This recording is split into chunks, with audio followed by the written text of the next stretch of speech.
আসন্ন ত্রয়োদশ জাতীয় সংসদ নির্বাচনের সব কার্যক্রম স্থগিত চেয়ে দায়ের করা রিট উত্থাপিত হয়নি মর্মে খারিজ করে দিয়েছে হাইকোর্ট। এ সময় আদালত রিটকারী আইনজীবীকে উদ্দেশ্য করে বলেন, দেশের সব মানুষ এখন নির্বাচনমুখী। নির্বাচন স্থগিত চেয়ে রিট দায়ের করার এখন উপযোগী সময় নয়। এ ধরনের রিট এই সময়ে গ্রহণযোগ্য নয়।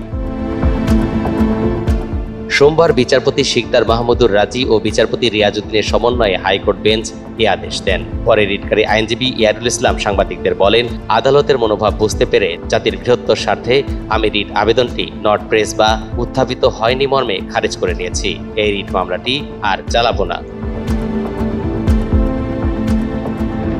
এর আগে গেল ৩ ডিসেম্বর আসন্ন ত্রয়োদশ জাতীয় সংসদ নির্বাচনের সব কার্যক্রম স্থগিত চেয়ে রিট দায়ের করা হয়। নিবন্ধিত রাজনৈতিক দল বাংলাদেশ কংগ্রেসের মহাসচিব অ্যাডভোকেট ইয়ারুল ইসলাম এ রিট দায়ের করেন। রিটে নির্বাহী বিভাগ থেকে নির্বাচন কমিশনের সচিব, রিটার্নিং কর্মকর্তা ও সহকারী রিটার্নিং কর্মকর্তা নিয়োগ, অবৈধ ঘোষণা এবং ইলেকট্রাল সার্ভিস কমিশন গঠনের নির্দেশনা চাওয়া হয়েছে। রিটের রুল চাওয়া হয় এবং রুলের নিষ্পত্তি না হওয়া পর্যন্ত আগামী ত্রয়োদশ জাতীয় সংসদ নির্বাচন স্থগিত চাওয়া হয়।